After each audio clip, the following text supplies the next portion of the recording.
आदाब, सत श्री अकाल, जय हिंद। मैं हूं अजहर इमाम। आज आपके लिए एक छोटी सी कहानी लेकर आया हूं कबीर नामक लड़के की। कबीर अपने ऑफिस पर काम करके घर लौटता है और उसकी माँ उसे आवाज़ देती है कि बेटा खाने में क्या बना दूँ। कबीर ऑफिस से काफ़ी ज़्यादा उसको स्ट्रेस मिला हुआ होता है, काफ़ी गुस्से में होता है। वो ऑफिस का पूरा गुस्सा अपनी माँ पर उतार देता है। माँ तो प्यार से कहती है कि बेटा आज खाने में मैं तेरे लिए क्या बना दूँ। कबीर कहता है कि क्या बात तुझे समझ में नहीं आता, अपने से कभी खाना नहीं बना सकती, मुझसे पूछना ज़रूरी है। वो अपनी माँ पर पूरे का पूरा गुस्सा झाड़ देता है। माँ तो माँ होती है, माँ समझ गई कि आज इसको इस ऑफिस में बहुत ज़्यादा स्ट्रेस मिला होगा, वो गुस्सा मेरे पे उतार रहा है।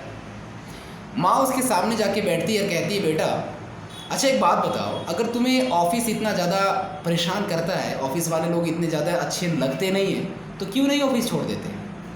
बेटा कहता है कि माँ अगर इतना आसान होता छोड़ना ना तो मैं 4 साल पहले भी छोड़ देता, लेकिन घर चलेगा कैसे। माँ कहती बेटा तुमको पता होना चाहिए कि एक बार एक आदमी को इसी तरीके से अपनी ज़िंदगी से हारा हुआ लगता है तो वो क्या करता है कि पहाड़ के वादियों पे चला जाता है और पहाड़ में जो हरे भरे पर्यावरण होते हैं, इतना सुनहरा मौसम होता है, उसका आनंद लेने के लिए वो चला जाता है।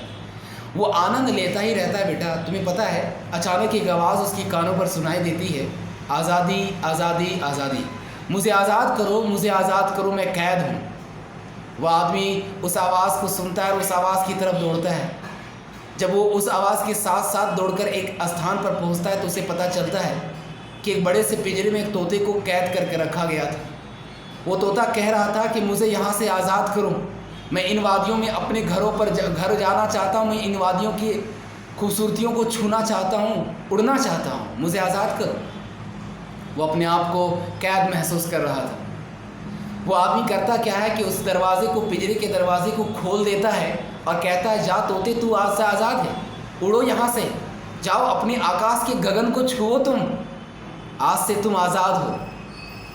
वो आदमी उसको उड़ाने के बाद कुछ दूर चलता है, फिर उसे आवाज़ सुनाई देती है मुझे आज़ाद करो, मुझे आज़ाद करो, मैं कैद हूँ। वो जब फिर लौटता है तो देखता है कि वही तोता फिर से डर के दुबक कर उस पिंजरे के अंदर घुस गया है और फिर कहता है मुझे आज़ाद करो। वो आदमी हैरान रहता है, कहता है मैंने तुझे तो अभी आज़ाद किया ना, मैंने तुझे अभी समझाया ना कि तुम आज से आज़ाद हो जाओ, उड़ो। लेकिन वो तोता समझता नहीं। माँ कहती है कि उस तोते के जैसे तुम हो गए हो, अपने आप को वहाँ पर कैद कर लिए हो, उनकी स्थितियों पर घुस गए हो, वहाँ से निकलने के लिए तुम सोच नहीं सकते। दोस्तों हमारी ज़िंदगी में बहुत सारी ऐसी चीज़ें होती हैं कि मुझे लगता है कि हम लोग यहाँ का एक अंग हो गए हैं और मेरे बिना ये काम हो नहीं सकता है।